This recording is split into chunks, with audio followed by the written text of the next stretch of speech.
Hey everyone, it's Maura Allard of Wind, Water, and Wisdom. Happy Monday. So it's Monday, so it's a Maura Musing, me talking about whatever I want to talk about. Um, I pulled a card asking for what I should talk about, and this beautiful card, Treasure Island, is reversed. So card reversals are not bad. Most people think, oh no, it's a reverse card. I always say it's a course correction. It's like, think about where you're going. Perhaps you're not going in the right direction, or perhaps it's not in your highest and best interest to go that way. So it's this Treasure Island card in a reverse. I'm going to read the whole definition because parts of it might resonate with you and parts may not. So here I go. Poverty consciousness and a sense of not enough cast a shadow on your path. These ideas and core beliefs come with a high cost. Do you really want to proclaim yourself a victim of disappointment and failed expectations? Are you avoiding success because you will grow so tall that others will want to cut you down? Or is it possible that you're caught in fear that you will lose what you have acquired, so you hold so tight you miss the opportunity to expand? You are challenged to change the way you see the world and move from a perception of limitations to a perception of abundance. Take a risk, for you have nothing to lose except your confinement in a prison of your own making. Open the door and find the abundance waiting for you to claim it. I'm going to read that line. Take a risk, for you have nothing to lose except your confinement in a prison of your own making. It's pretty deep, huh? Okay, so what do I think about that? I think a lot of us are in poverty conscious, scarcity conscious. We don't want to lose what we've acquired. It makes us feel safe. I'd love to feel safe. I don't want to rock my world. But I also know that if I don't listen to the voice that tells me to keep moving forward or to take some sort of risk or course correction, that eventually I won't feel happy. That for me, I won't be fulfilled. I remember, and I may have shared this story, but I will always remember it, is that almost a year ago now, it was November of 2022, I had sold my home. I was wrapping up my real estate business and I went into panic, full on panic. I made a huge, colossal mistake. Why am I leaving the only state I've ever lived in? I've also lived in this city for 30 years. I had a flourishing real estate career that had given me great success, great financial freedom. It had opened doors to me. It had made me fulfilled, and yet I was burning out from it. But it gave me so much, I thought. And it did. It gave me so much that I was like, what am I doing? Why am I doing this? Why am I giving this all up?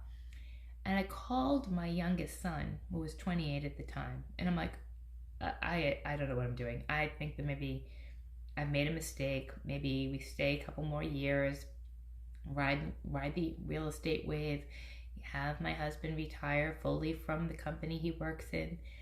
And my son said, it may have given you a lot, Mom, but it has taken a lot as well. And that was all I needed to hear from somebody else looking at my life, someone close to me, could see that although it had an enormous gain, it had also been an enormous loss for my family. Because time, like I've said this before, you can't buy time. Because trust me, if I could have bought it, I would. If there was a price on time, I would have put it in my cart. I wouldn't even have thought about it. So I had a scarcity. Like, what if I give this up? Will I lose everything? Also, if I move, will I lose all my friends and all those connections that I treasure? So yes, it's normal to have that fear, and yet it's brave to walk forward, path that you don't know where it's going. And that it's like it said, it's a prison of our own confinement. It's our own prison.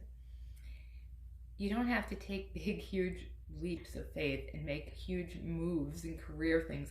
That's not what most of us can do or are willing to do. But can we make a small, minute course correction towards abundance? And abundance is anything. Can you make a small course correction in your day to give yourself a little more breathing room? Can you make a small course correction in your budget to allow some time for maybe a weekend getaway? Maybe you can't, but could you make a home getaway? Like, what can you do in your daily life, very minute, to make a course correction on a pattern that you keep maybe self-sabotaging? I'm going to just go off on another little tangent here about self-sabotaging. And it's, again, going back into old patterns. So I have traveled a lot this year. It's been really great. But with travel comes a bunch of things. Not eating as well as you should. Not sleeping as well as you should. And things can go backwards. And for probably the last month, I've not been paying attention to what I'm eating at all. And I really have a gluten sensitivity. And slowly but surely, over time, sure enough, my body has said enough. Like, enough.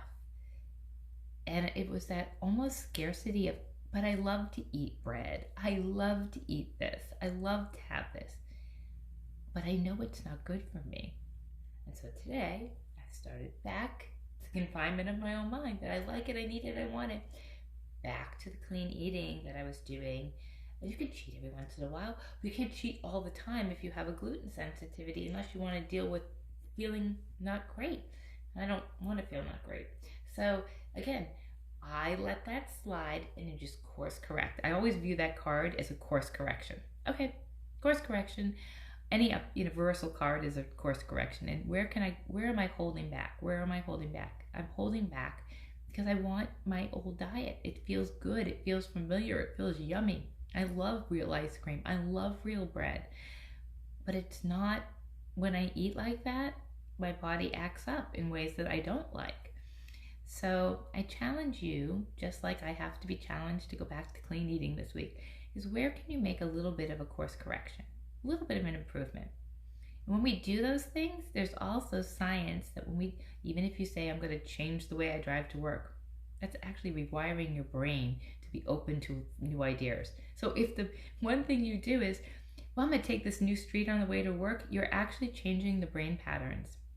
It actually leads you to a place where you actually may start being a little more comfortable with doing things a little differently if you can change a routine in your house. Happy Monday.